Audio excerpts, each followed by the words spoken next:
여러분 안녕. 오늘은 중학교 1학년 그 세 번째 단원인 문자와 식에 대해서 개념 정리 해볼 겁니다. 그럼 바로 시작해 볼게요. 파트 1 문자식입니다. 여러분 중학교에서는 초등학교 때와는 달리 네모와 세모 등의 기호를 빈칸 대신 사용하지 않습니다. 이제는 빈칸 대신에 문자를 사용할 텐데 그 대표적인 것들이 ABC라던가 XYZ라는 문자를 사용할 겁니다. 그리고 방금 배운 문자들이 식에 들어가 있다면 그것을 문자식이라고 하는 거예요. 자, 그 다음으로 알아볼 개념은 기호를 생략하는 방법을 배울 텐데요. 대표적인 예시는 곱셈과 나눗셈의 기호를 생략하는 방법을 아셔야 합니다. 먼저 곱셈의 경우에는 크게 4가지가 있어요. 볼게요. 1번 2 곱하기 x라는 문제에서 곱셈 기호를 생략할 수 있는 겁니다. 바로 2x 이렇게 쓰면 되는데 중요한 점은 항상 문자 앞에 숫자가 와야 된다는 점이에요. 두 번째 a 곱하기 a의 형태는 이제 숫자뿐만 아니라 문자도 a 제곱으로 나타낼 수 있는 겁니다. 세 번째 a 곱하기 b는 알파벳 순서대로 정렬하는 겁니다. 따라서 a, b가 되겠네요. 네 번째 2 곱하기 괄호 안에 a 플러스 b가의 형태가 있다면 괄호는 남겨두고 곱하기만 생략하시면 됩니다. 자, 이렇게 곱셈의 생략도 봤고요. 나눗셈의 생략 역시 마찬가지로 문자를 숫자처럼 다루시면 돼요. a 나누기 b의 형태는 2분의 a 이렇게 쓰시면 됩니다. 자, 그 다음 개념은 대입이라는 개념이 나오는데요. 대입이란 것은 문자식에서 문자 a, b, c, x, y, z 대신에 숫자를 넣어주는 걸 대입이라고 합니다. 예를 보면 아주 쉽습니다. x가 마이너스 3일 때 x 플러스 2의 값은 얼마인가요? 를 구하는 문제네요. x 자리에 마이너스 3을 대입해보면 마이너스 3 플러스 2가 될 거고요. 마이너스 1이라는 답이 나오네요. 또한 이 답을 식의 값이라고 합니다. 자, 대입에서 중요한 점은 음수는 괄호 안에 표시를 해주는 것이 좋다. 이 점 알고 가시면 되겠습니다. 자, 간단하게 파트 1 문자식에 대해서 알아봤고요. 그럼 우리 다음 파트로 넘어가 보도록 할게요.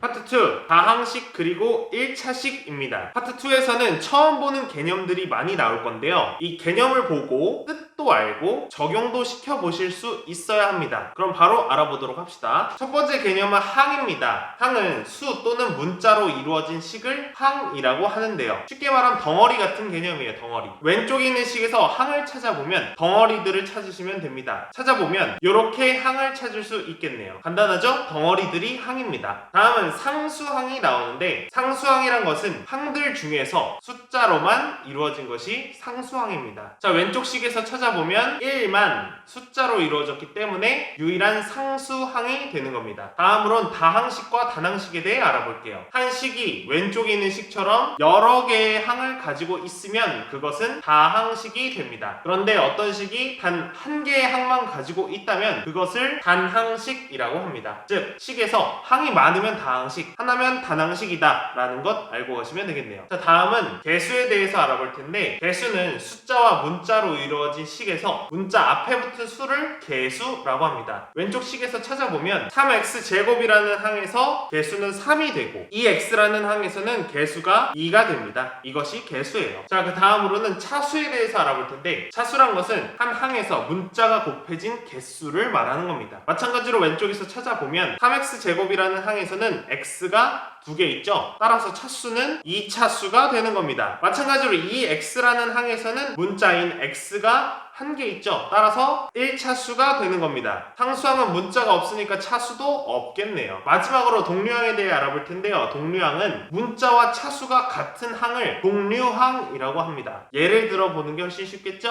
한번 볼게요. 5x 플러스 4라는 식이 있고 2x 마이너스 3이라는 식이 있네요. 이 두 식에서 동류항을 찾아보면 문자와 차수가 같아야 하니까 5x와 2x는 동류항이 됩니다. 또한 상수항인 4와 마이너스 3도 동류항이 되겠죠. 자, 이렇게 동류항도 찾을 수 있으셔야 합니다. 자, 그 다음으로는 1차식의 개념에 대해서 알아볼 텐데요. 1차식이란 거는 한 식에서 가장 높은 차수를 가진 항이 1차수를 가졌다면 1차식이 됩니다. 요 식을 보면 가장 높은 차수를 가진 항이 2차수를 가졌죠. 그러면 이 식은 2차식이 되는 겁니다. 그리고 5x 플러스 4에서는 1차수를 가진 항이 있죠. 1차식이 되는 겁니다. 아주 간단한 개념이에요. 자, 이렇게 파트 2 여러가지 개념에 대해서 알아보았습니다. 그럼 다음 파트로 넘어가 보도록 할게요.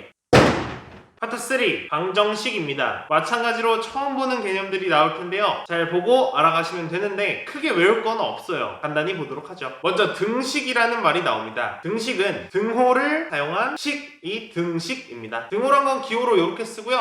양쪽이 같음을 뜻할 때 등호를 써주죠. 자, 여기 간단한 등식이 하나 있습니다. x-2는 2x 플러스 4라는 등식이 있는데 일단은 등호를 사용했기에 이것은 등식이 맞죠. 이 등식에서 왼쪽에 있는 변은 좌변이라고 하고요. 오른쪽에 있는 변은 우변이라고 합니다. 양쪽 변을 양변이라고 합니다. 아주 간단하죠? 자, 등식에서 중요한 거는 등식이 아닌 경우를 찾는 거예요. 등호가 있어야 등식이라고 했습니다. 요 두 가지 예시를 볼게요. 먼저 4x 플러스 2는 등식일까요? 당연히 아니죠. 왜냐하면 등호가 없잖아요. 다음 3x 플러스 2는 5보다 크다. 이것은 등식일까요? 당연히 아니죠. 왜냐하면 이것은 등호가 아니라 부등호라고 하기 때문에 등식이 될 수 없습니다. 등식 아주 간단하죠? 그 다음은 방정식에 대해 알아봅시다. 방정식이란 것은 무엇이냐면 미지수가 들어간 식입니다. 여기서 미지수는 x가 될 수도 있지만 a, b, c, x, y, z 뭐 상관없습니다. 무조건 미지수가 들어가면 다 방정식이에요. 오히려 중요한 것은 항등식 중요합니다. 항등식은 미지수가 어떤 수라도 항상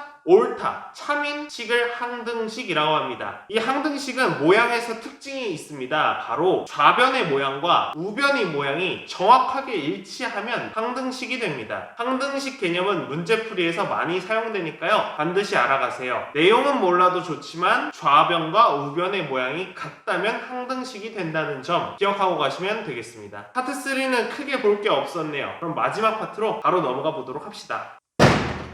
오늘의 마지막 파트 1차 방정식의 풀이입니다. 1차 방정식을 풀려면 기본적으로 아셔야 할 게 바로 등식의 성질입니다. 아까 배운 등식은 성질이 있는데요. 어떤 성질이 있냐면 A는 B라는 등식이 있다면 좌변과 우변은 항상 똑같은 행동을 해주셔야 합니다. 예를 들어 좌변에 더하기 1을 해주셨다면 우변에도 더하기 1을 해주셔야 됩니다. 그랬을 때 이 등식은 다시 성립이 되는 거예요. 다른 것도 다 똑같습니다. 덧셈, 뺄셈, 곱셈, 나눗셈 어떤 것이든 등식에서는 반드시 양변에 똑같이 해주셔야 한다는 것, 이것이 등식의 성질입니다. 이 등식의 성질을 이용하면 방정식을 풀 수 있습니다. 연습 한번 해볼게요. 2x-3은 7이라는 등식이 있네요. 이 1차 방정식을 풀어보면 좌변에 마이너스 3이 거슬리네요. 이것을 없애주기 위해서 플러스 3을 해줄 겁니다. 등식의 성질에 따라서 좌변에 해줬으면 우변에도 해줘야 돼요. 해주면 이렇게 될 거고요. 이것을 계산해보면 2x는 10이 되겠네요.